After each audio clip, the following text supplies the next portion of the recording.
All right. So let's get started. Thanks so much for joining us today for our session, Investigating Civic Ideals Through Art. My name is Philippa Rappaport. I'm the Head of Education and Engagement at the Smithsonian Office of Educational Technology. That's a central education office at the Smithsonian and the office behind the Smithsonian Learning Lab. And I'm joined today by Phoebe Hillemann, who's the Teacher Institutes educator at the Smithsonian American Art Museum. Also behind the scenes, we have Rhett Ransom, who's also at the Office of Educational Technology, and he'll be providing IT support today. So in our session today, we'll explore artworks as visual metaphors that can deepen students' understanding of civics. And we'll interpret these artworks together and talk about what each one adds to our understanding of the phrase, we the people. And Phoebe will also, she'll share with you teaching strategies to encourage active participation and critical thinking in your classroom. And she'll also let you know how you can receive a free classroom teaching poster featuring new civics-focused lesson ideas. I have been to several of Phoebe's summer institutes, and she's really a very gifted educator, and I'm so pleased that she's here today. So as we get started, please feel, oh, I see. I hope some of you are introducing yourselves in the chat, but if you haven't yet, please feel free to do so. And a few logistics before we dive in. If you need to show captions, you can click on the Show Captions button on your screen. Also, we'd love for today's session to be as interactive as possible, so please feel free to use the chat, use the Q&A button. We'll try to respond in real time to most of your comments and questions, but if we don't, we will definitely do so by the end of the session. Okay, so please feel free to use either avenue to talk to us. Today's session is part of a 10-part series called Celebrating America at 250. And through this series, we explore teaching techniques, strategies, and resources to help tell the story of America's 250th and to support student learning at this milestone moment in American history. So this series celebrates well-known people and events and accomplishments, and also provides opportunities to discuss the lesser-told histories that together form our national narrative. So you can find all that information about the session on this one page that you see showing here, and I'll put that link in the chat. And when you go to this page, you'll be able to find both information where you can register for upcoming sessions, and you'll also be able to watch archived versions. So we've been doing this since September, so we've already done a few. Today, I think, is our 4th of 10. And we do have another one coming up next Wednesday with the National Museum of African American History and Culture. We also create a Learning Lab collection for each session. So I'll also put the link in the chat for today's collection. And so you don't have to worry about finding everything that Phoebe will show you today. It's all in the collection. So a reminder that today's session is being recorded, and we like to start off each session with a question. So today's question is, what images or symbols come to mind when you hear the phrase, we the people? And I'll turn it over to Phoebe while you are putting your thoughts and comments in the chat. Thank you. Great, thanks so much, Philippa, and welcome everyone. I'm excited to be here with you tonight. My name is Phoebe Hillemann again, and I'm an educator here at the Smithsonian American Art Museum. And again, please, as I'm speaking, we'd love for you to share in the chat your answer to this question: what images or symbols come to mind when you hear the phrase, we the people? And as you're thinking about that and writing, I'll just share, as Philippa mentioned, this program tonight is connected to the 250th anniversary of the Declaration of Independence, the semi-quincentennial this year. And we'll really be exploring how art can be used as a tool for understanding civic ideals that the United States was founded on. And exploring how comparing artworks made across time and by artists of varying backgrounds can really spark conversation for your students about the ways in which these ideals have been interpreted over time, and perhaps times in which we may have lived up to them or fallen short. So we hope it's a really rich discussion for you tonight. So I'm seeing a lot of responses in the chat. This is fantastic. I see a lot of people saying the Constitution. Um, I'm seeing Independence Hall in Philadelphia and the Liberty Bell and the American flag. I'm seeing Norman Rockwell paintings. I'm seeing Kim is saying, I picture a crowd at a parade or a gathering. The Lincoln Memorial. A couple of people saying memorial. See, scrolling back up, I see an artistic image of multicultural hands embraced around the globe. And I see a tribe called Quest. Awesome. Musical reference there. And Philippa, if there's anything that you saw that I missed, please jump in. Uh, yes, and I'm seeing the preamble and the Schoolhouse Rock song, of course. That also comes to my mind. Okay. Oh, bald eagle. So we're starting to think about, all of these symbols and visuals that are sort of shorthand in our mind for this concept of we the people, this phrase that comes from the preamble to our Constitution. So in this session tonight, we're going to observe 3 different artworks made by American artists and consider them as possible visual metaphors for this concept. And we'll kind of gradually build or check in on our understanding of that concept as we look at each piece. So we'll go ahead and start with the first one. If you can go to the next slide, please. All right. So before I share any information about this, I wanted to give you a moment just to take a close look. I always like to do that with artworks before sharing any details. Let's just take 30 seconds or so to look. And then I'll give you your next prompt. So take a moment, look from top to bottom, side to side, noticing as many details as you can. Yes, and I see Michelle in the chat was already thinking of this piece with the phrase, we the people. Love it.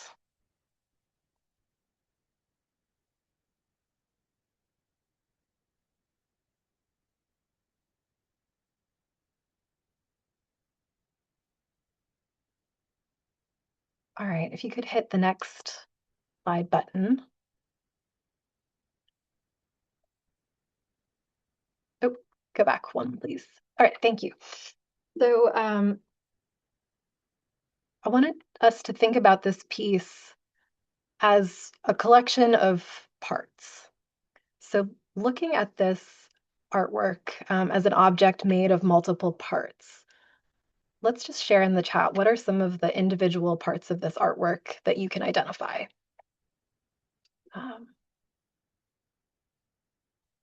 Give you a moment to respond. What are some parts of this artwork that you see? Okay. I see states in alphabetical order. Okay. Yep. I see it's the preamble spelled out. Okay. Yes, the artwork is made of license plates. Yes. So it's not just states, it's a license plate from all 50 states and DC. So there's actually 51 license plates in here. Personalized license plates, yes. And someone mentioned that this spells out the preamble to the Constitution. So spelled in a kind of interesting phonetic way, right? So there are 52 words in the preamble, and those 52 words have been broken up across 51 license plates um, to sort of phonetically sound out the preamble. So, reading from left to right, you see, we the people of the United States, in order to form a more perfect union, establish justice, ensure domestic tranquility, provide for the common defense, promote the general welfare, and secure the blessings of liberty to ourselves and our posterity, do ordain and establish this Constitution for the United States of America. I'm definitely hearing Schoolhouse Rock in my head. Um, so are there any other parts of this artwork that we didn't mention already? And maybe I missed something in the chat, so let me go back and look. Okay, Richard's saying licenses for autos that represent the roads that weave us together. Interesting. So thinking about sort of the symbolic meaning of license plates and um, how cars and automobiles are part of American culture and bring us together. Um, Nicole's mentioning the use of a dark background to set the license plates in contrast. Yes, so we have this background that ties everything together. And it's hard to tell from this image. It's actually in person, it's a bit more green. It looks a little more blue in this image, but it's actually a similar color green as the highway signs you see when you're driving, on the interstate. And it's made out of vinyl. So thinking about, car interiors made often including vinyl material, there's sort of another connection to the automobile there. Perfect. Yes. And um, Bayet, I'm not sure if I'm pronouncing your name correctly, notices that U.S. territories are not represented here. So we can also think about what parts are not included. We don't see Puerto Rico, Guam, U.S. Virgin Islands, etc. So there's an absence here as well. Um, Wonderful. Um, so thinking about how these individual parts all come together, how do they function together as a whole? And I'm starting to see some comments that address that. Um, I see Frida says individual states combine to make one country. Michelle says they aren't butting up against each other, but they're individually spaced out. So you get a sense of union with also individuality. Mm-hmm.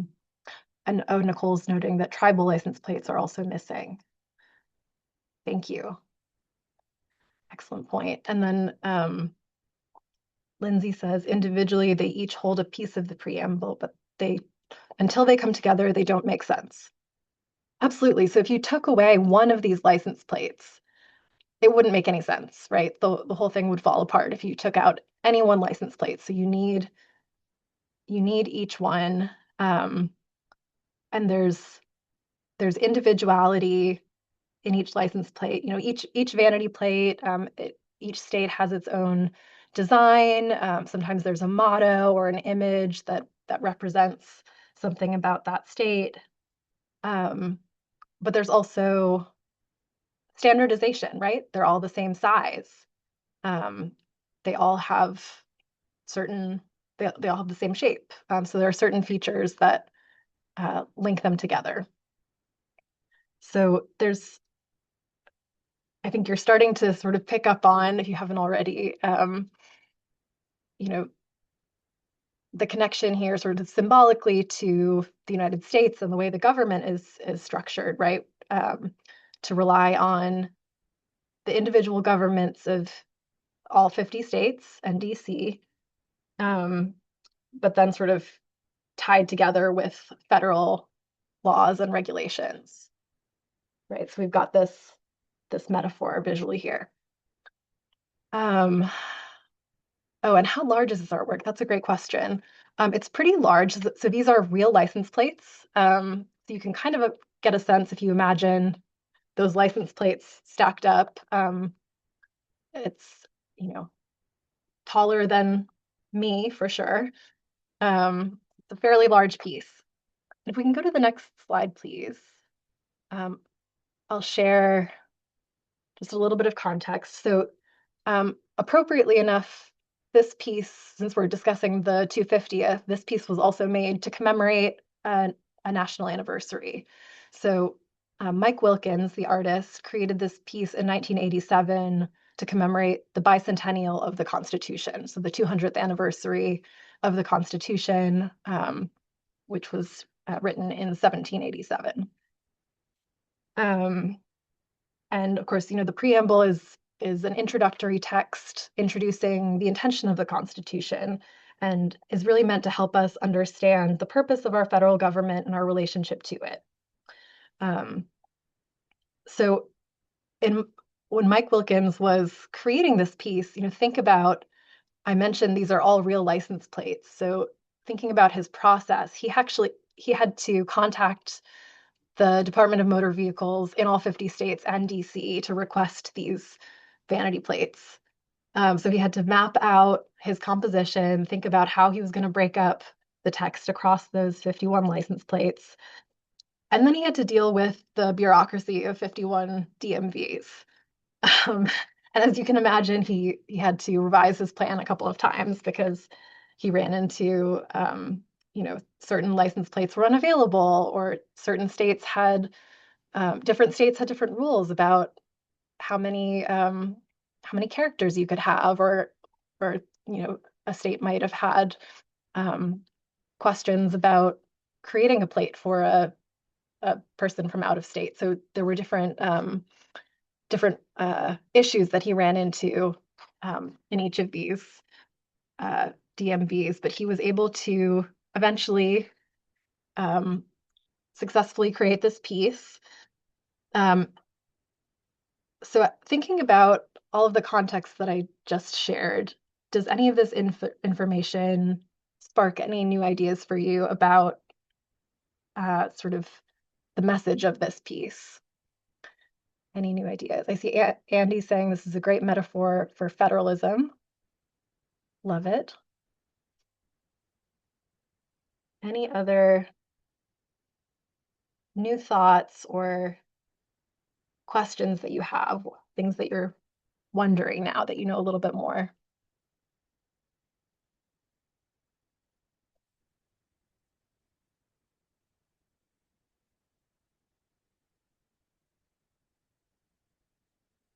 We can go on to the next slide, but if anyone has an idea, we can.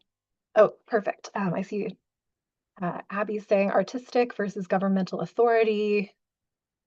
Somebody's wondering why he chose to write this phonetically, and how long did it take to assemble?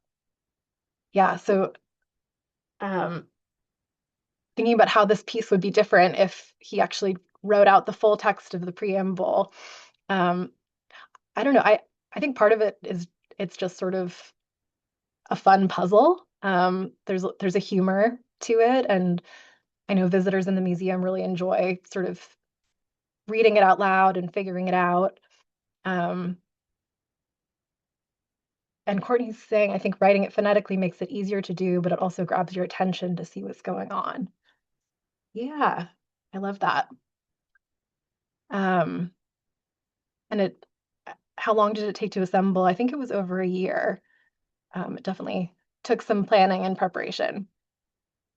So just wanted to share this reflection question, and we've sort of been exploring this idea already, this question, but how does this artwork represent the concept of we the people? I'll just let you mull on that for a moment and share any thoughts in the chat.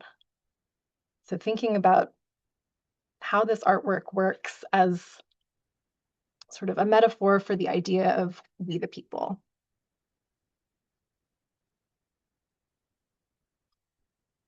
Or is there anything about it that doesn't work for you as a metaphor of we the people?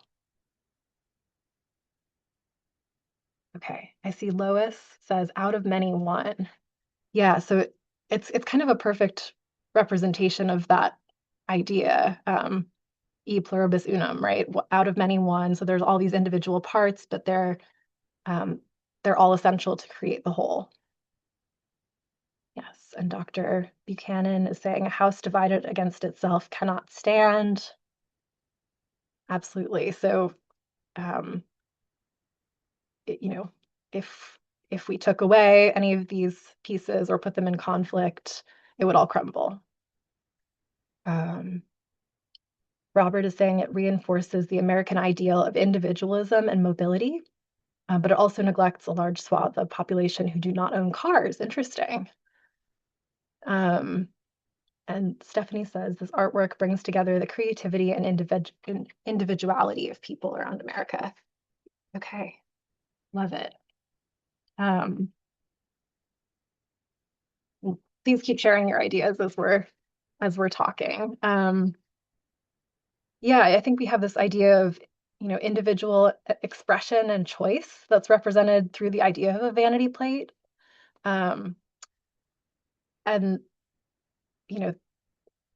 when I think of the phrase "we the people," I think about the idea of popular sovereignty, right? This idea that the power and the authority of the government is created by the consent, like through the consent of the people. So this artwork invites us to think about how the people of each state choose to be represented, right, through their individualized plate. But we're also noting exclusions, right? So we mentioned how the U.S. territories are not represented here. Native American tribes are not represented directly here. It's representative for those who are able to understand English language context, right? And we also mentioned that it's very car centric, so people who don't use a car may not feel represented by this. Wonderful. Okay, so we're going to hold on to this, stick a pin in it, and we're going to move to a second artwork and think about a different metaphor, perhaps, for this concept of we the people. So this is another sculptural artwork, but a very, very different one visually. So again, I'm going to invite you to take a close look, and it's, with sculptural works, this is a very large scale installation. It can be tricky to see it just through images. And I am going to show you another view in a moment. But as you're looking at this image, just pop your first impressions in the chat. If there's a word or phrase that comes to mind when you see this, I'd love to just hear your first impressions.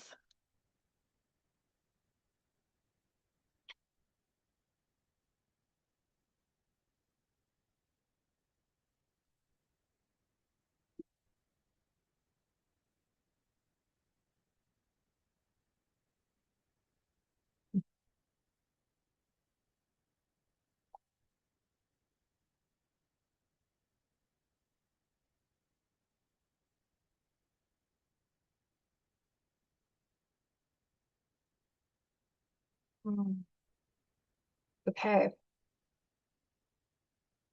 Please keep sharing. I'm going to start reading out some of the things that I see. I see descriptive words like repetition, movement, undulation. I see a lot of questions about what this is, what it's made of.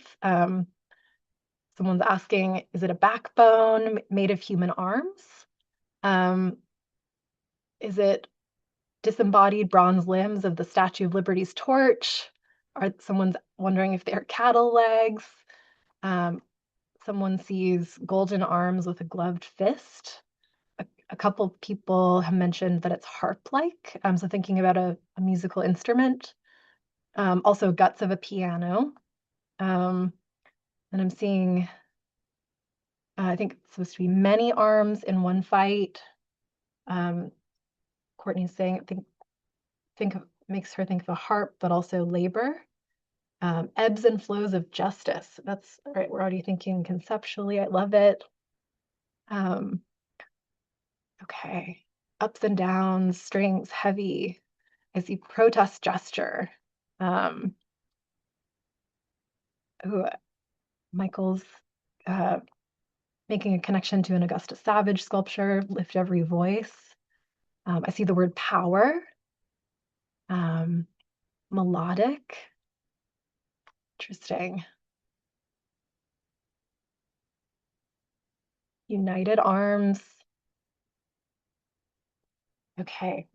And again, Philippa, please jump in if there's anything good that I've missed, because I know these comments keep coming. So I don't want to overlook any great comments. Oh, you're muted, Philippa. Can be experienced in 3 dimensions, very accessible. Mm, yes, thank you. All right. If we can go to the next slide, I'm going to show you a different view. This is sort of an underneath, a view from below the sculpture, so you can maybe get a better view of these objects that are repeated throughout. So yes, it is a chain of arms. It's the same arm repeated again and again. It's an arm, a gloved arm making a fist. And then there are wires connecting those arms to this bar up at the ceiling. So I know we have a lot of wonderings and questions about what this might represent if you don't already know.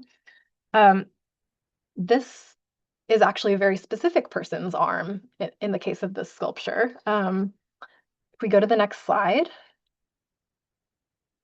um, this photograph might be familiar to some of you. Um, this is a photograph of Tommie Smith and John Carlos at the 1968 Mexico City Olympics. And this was a moment, really sort of notorious moment and famous moment from this Olympics. So Tommie Smith, who's pictured here on the gold medal podium, he was the American gold medalist for the men's 200-meter race at the Mexico City Olympics in 1968.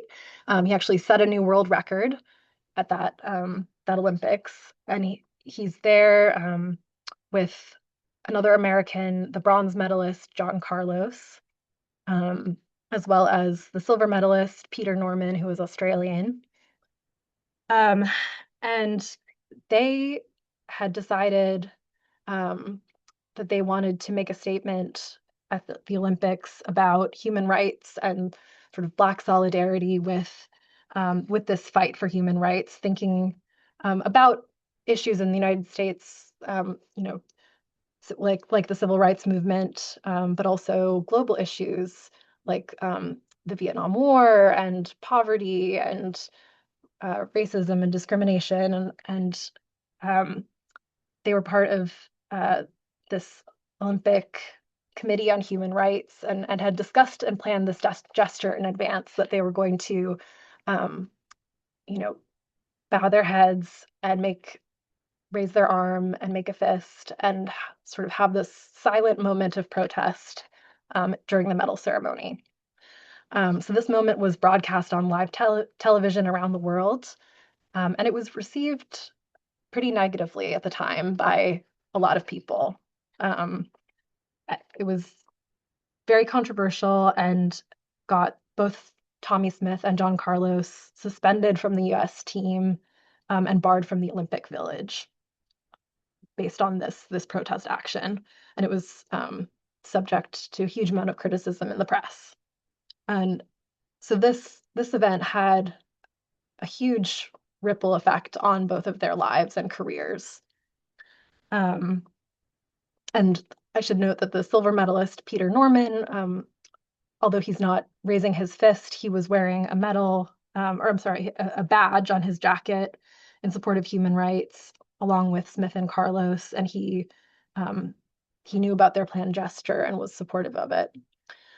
Um, so if we go to the next slide, you can see the arms again in this sculpture. So this piece was made by an artist named Glenn Kaino between 2013 and 2014. Um, and this is based on the cast of Tommie Smith's arm. If we go to the next slide, I think I have the label there. Yeah, so Glenn Kaino, the artist, had been a longtime admirer of Tommie Smith and his story, and he actually had a chance to meet him after a friend who was visiting his studio recognized a photo that he had taped to his computer of that medal ceremony and that protest gesture. And he saw the photo and said, "Oh, that's Coach Smith. Do you want to meet him?" So Tommie Smith had gone on to coach track, and so he knew this person, and Glenn Kaino was able to arrange to meet Tommie Smith, and he flew to Atlanta and met him at his home, and they had a long conversation where they watched footage of his world record setting race in the Olympics. And that meeting sort of turned into this long-term collaboration um, between the artist and Tommie Smith, which resulted in this artwork, but also a documentary that Glenn Kaino directed about Smith's gesture and sort of the impact and ripple effect of that moment. So this piece is made of um, Kaino created a cast of Tommie Smith's actual arm using fiberglass, and then they're painted gold, so to represent the gold medal. And there are 200 of these arms in the sculpture, again, to represent the 200-meter race, which was the event that he was a gold medalist in. And it's about the piece itself is about 100 feet long, so it's a really large scale, incredible artwork to see in person. Um, so the title of this piece is Bridge. And I want to just invite you to reflect on that title for a moment. Given all the context that I just shared, how do you interpret that title, Bridge? What could a bridge be in this context? I'll just give you a moment to think about that and respond in the chat.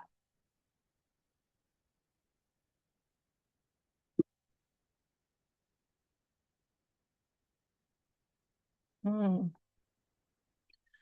I see it, bridge from the past to the future. Love it. A bridge across time. I see bones connected, a bridge for connection, bridge from the past, a spine. Ooh, we've got a Gil Scott Heron quote: "The bridge is bumpy and rough. The road to justice is not always straight, unfortunately. The revolution will not be televised. The revolution will be live." Okay. Oh, a bridge of understanding, bridge of unity, bridge of healing. Yes. There will be ups and downs, yet we will succeed. Yeah, so we talked about sort of the undulation of this piece. So it rises and falls. So if you think about it as um, you know, a trajectory over time, you can think about um, ebbs and flows and progress and backlash to progress. You can also think about it as about connection or unity, um, possibilities for the future. Love it. Um, all right, and then let's go to our next slide. Bringing it back to this central question. This is a very different piece in a lot of ways than the first one we looked at. Um, but how could this piece be a metaphor for the concept of we the people? What ideas might this sculpture add to our understanding of that phrase?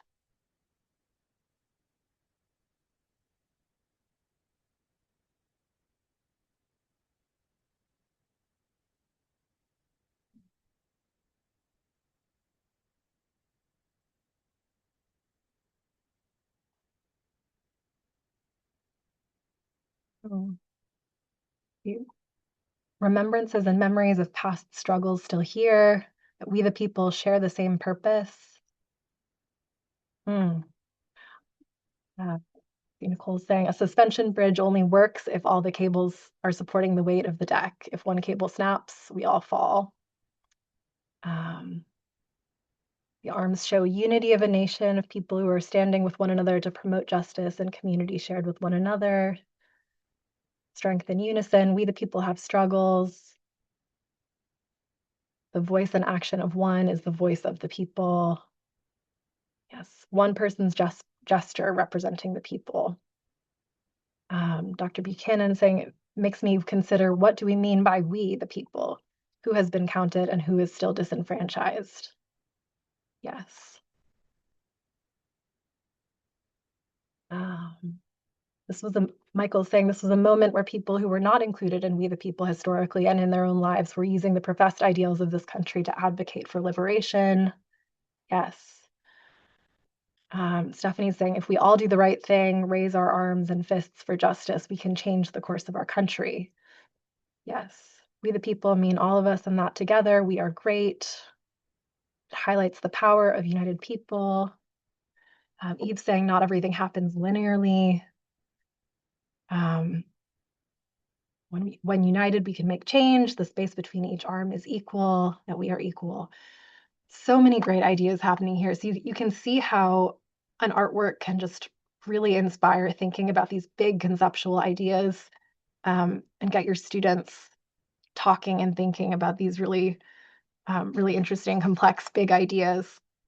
I agree. I love how this artwork sort of brings the power of the individual into the conversation a little bit more about we the people, and you know, again, the ripple effect of one person's action, um, but what happens when that action is repeated by many people or over time, and that action can become really big and impactful. Um, and it makes me think about how America really relies on its people to continually sort of push it forward, and push it to fulfill its promise and live up to its ideals. All right, wonderful. So we have one more artwork for you, this evening. This one is, actually, uh, it's also a sculpture, but this one includes video and, sound. And if you've been to our museum, you've probably seen this one before. It's one of our most famous pieces. I'm going to share just a short video clip, before we look at a still image, because it is, you know, the moving image is so important to it. We're not going to hear the sound in this clip, but just take a moment and watch, this short video just to get a sense of what it might be like to stand in front of this piece.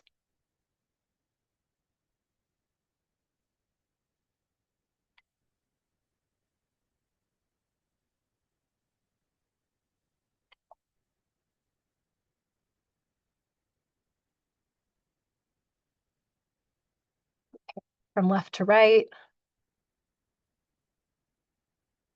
this is a really large scale piece, as you can see.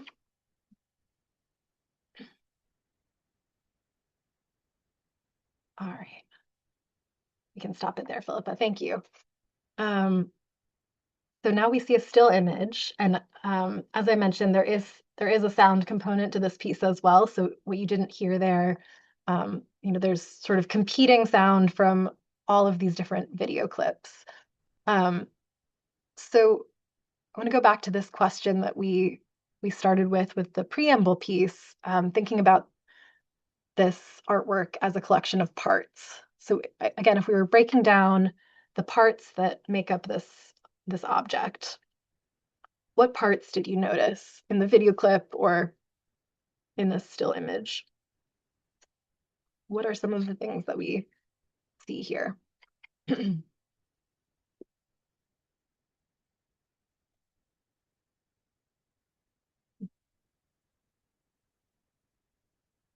Michael's saying neon borders. Yeah, we have this really bright neon tubing um, that's and borders to what, right? They're the United States. So we've got a map here, and we've got these neon tubes creating those borders, and also rivers. I see mainly the Mississippi River is also represented through that neon tubing, and the Great Lakes. Um, yes, and Nicole says every state seems to be tuned into its own video feed. That is correct. Yes. So each state has these video monitors with a looping video, and each state has its own loop that's unique to that state. I see each state has something significantly representing it. The videos don't repeat anywhere else. Yep. Mary Beth is noting that they're old TVs, and then neon borders for states, video, and wires. Excellent. All right. So if we go to the next slide, do we have the title? Perfect. Thank you. So this piece is called Electronic Superhighway, Continental U.S., Alaska, Hawaii. And it's made by the artist June Paik, who is an American artist who was born in Seoul, Korea.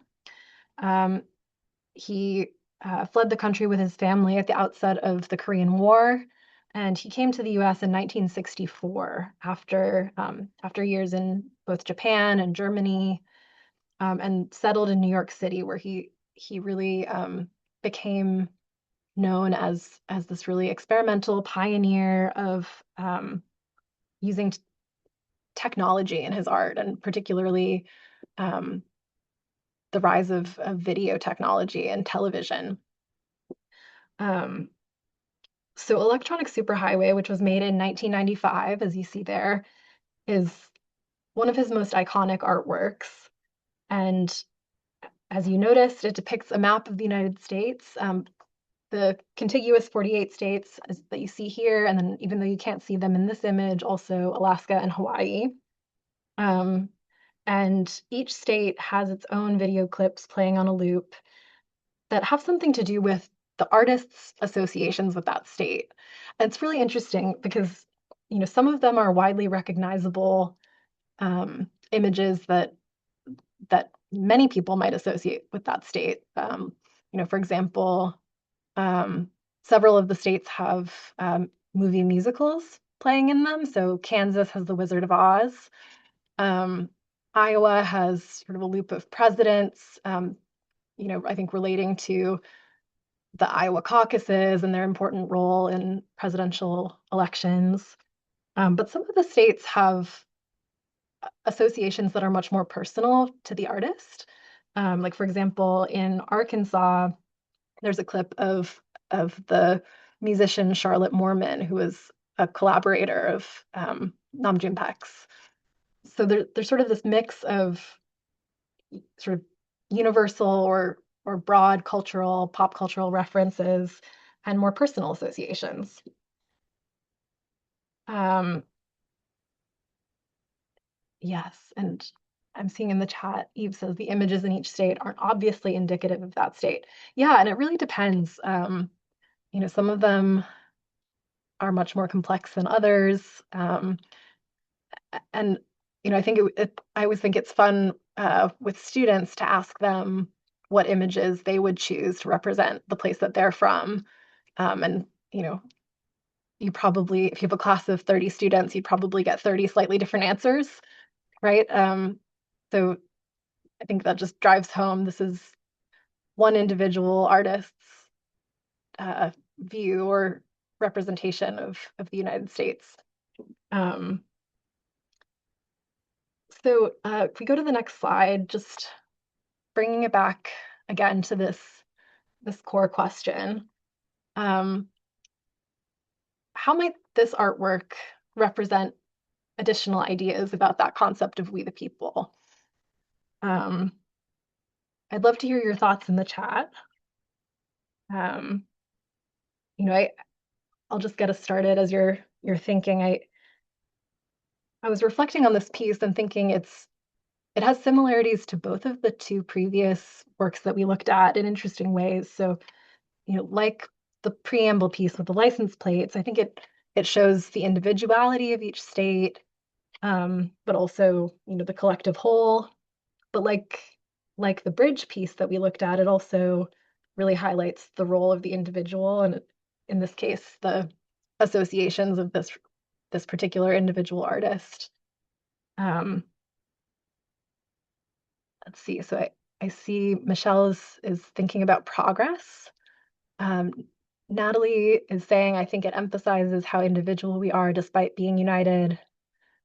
Mary Beth is saying this piece is 30 years old. So what would it look like today? Would it depict red states versus blue states? We see representations of actual people versus standardized ideas of people from those different states. Mm. And Maria is saying, we the people constantly changing in constant movement. And Vikram says diversity. Yeah, absolutely. And it makes me consider also the role of technology and the way that we understand each other, um, and perhaps stereotype each other. Um, in this case, this is made in 1995, so the artist was looking at America through the lens of television, but also those were sort of the early years of the rise of the internet. So how might this piece look different today? Thinking about how the internet is used as a tool for us to understand each other, understand people who live in places far away from us, who have experiences that are very different from ours. Um, let's see.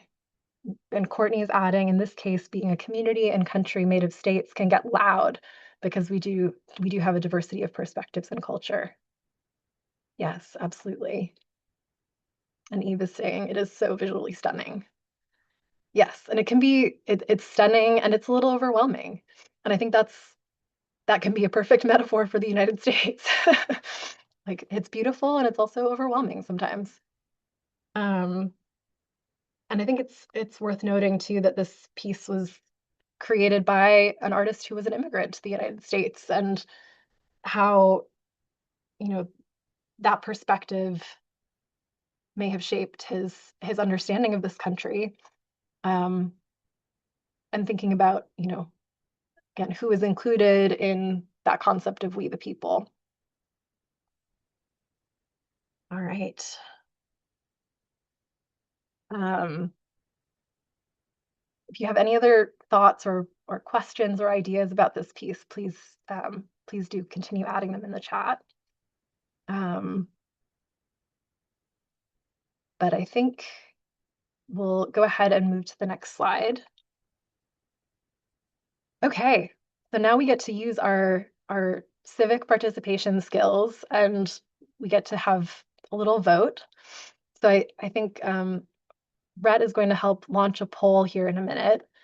And, you know, there's no wrong answer here. This is just for you to be able to participate and share your thoughts.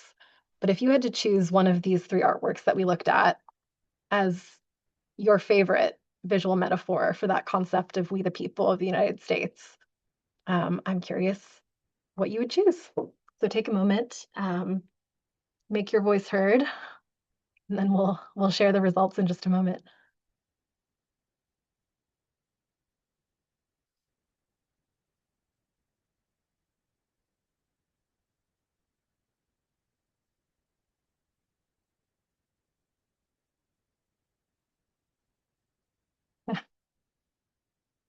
We should have had ranked choice voting. It's a great idea, Michael. Thank you.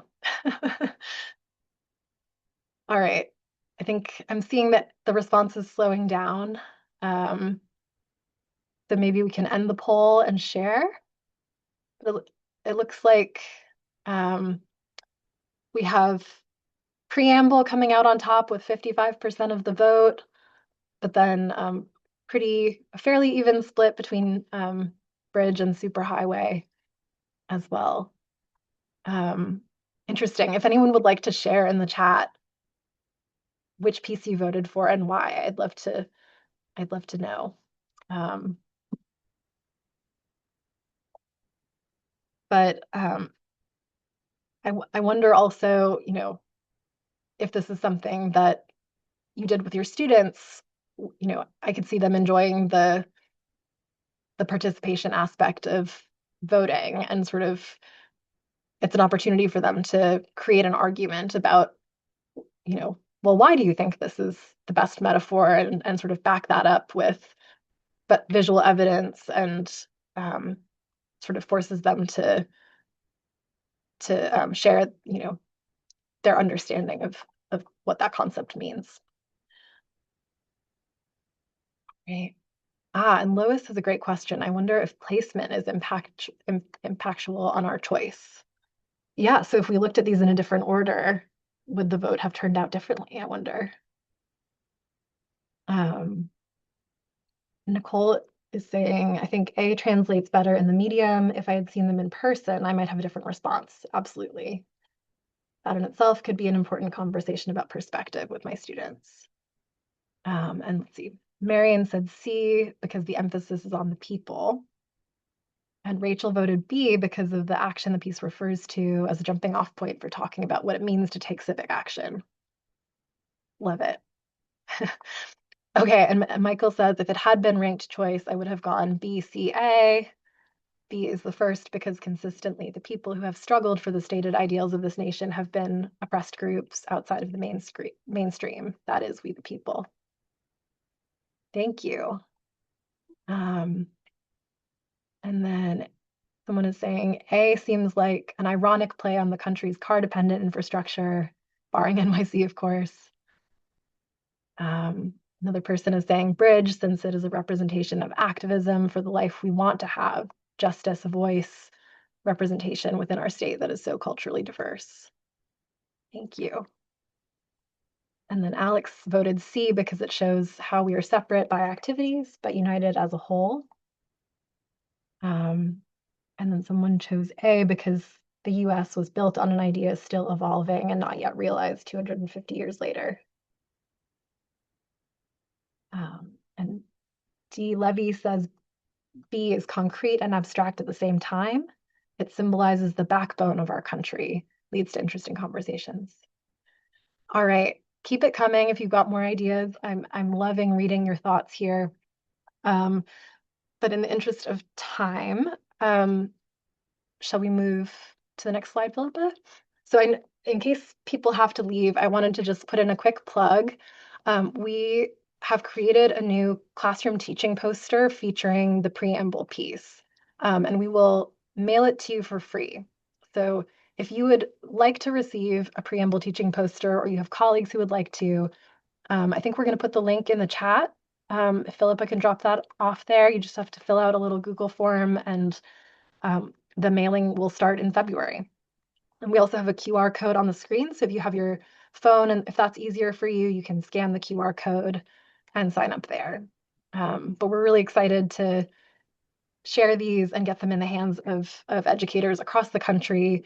The poster has the piece on one side, and then on the back, there's information about the artwork. There's a primary source connection, and there are two suggested extension activities that are civics focused for grades 5 through 12. So we hope you'll find this useful for your classroom. All right.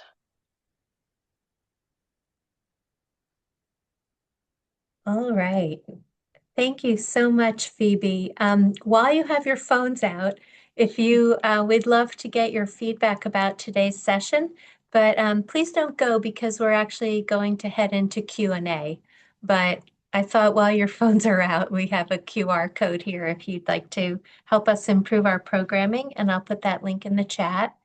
And Phoebe, if you could please just quickly walk us through a little bit of what's in the Learning Lab collection. So here's that collection, and I'll put that link in the chat again, and then we'll open up to Q&A. Yeah, so we've got basically all the resources from the session today. So you'll find the three artworks that we looked at, and if you click on them, there will be some background information that you can access. Um, and you've got sort of some of the guiding questions that we used in our session today as a reminder. And then under additional resources, we have a couple of videos. So the first one is an interview. This was a public program that we had at the museum with the artist Glenn Kaino, who made the bridge sculpture, in conversation with our curator of contemporary art, Sarah Newman. And then the next video is a short video about the electronic superhighway piece that we showed that short clip from, but if you unmuted it, you'd have our curator of time-based media, Saisha Grayson, talking about the history of this piece and June Paik. And then the other resources here, we've got just to sort of give you access to more resources from the American Art Museum. We've got a Learning Lab page with additional featured collections. So lots of great ideas for integrating art in your classroom, no matter what you teach. And then we've got a link to our teacher guides and resources page on our website where you'll find all kinds of lesson plans and teacher guides and activities. And then the next page is just our main education page where you can find resources about professional development workshops, summer institutes, and more. And then Philip is going to add the recording of tonight's session. So if you ever want to go back and find it, it'll be in here as well. Great. Thank you so, so much, Phoebe. I just loved this session. So if anyone has any questions, I'm actually not seeing any in here. Um, and let's see if there's any in the Q&A. I don't see any there. So hopefully you've all made your comments and asked all the questions you'd like. Um, all right. It was really such a beautiful session today. Thank you so much, Phoebe. And Thank you. we, yeah, and we hope to see you next week. We'll have another session with colleagues from the National Museum of African American History and Culture. That will be next Wednesday, and I'll put that link in the chat again if you'd like to register for that event. Here's that. I'm just seeing if any questions came in, but it's all thanks and praise. Yeah. I learned so much. Thank you. All Thank you right. for having me. Thanks for joining, everybody. All right. Take care, everyone. Bye-bye.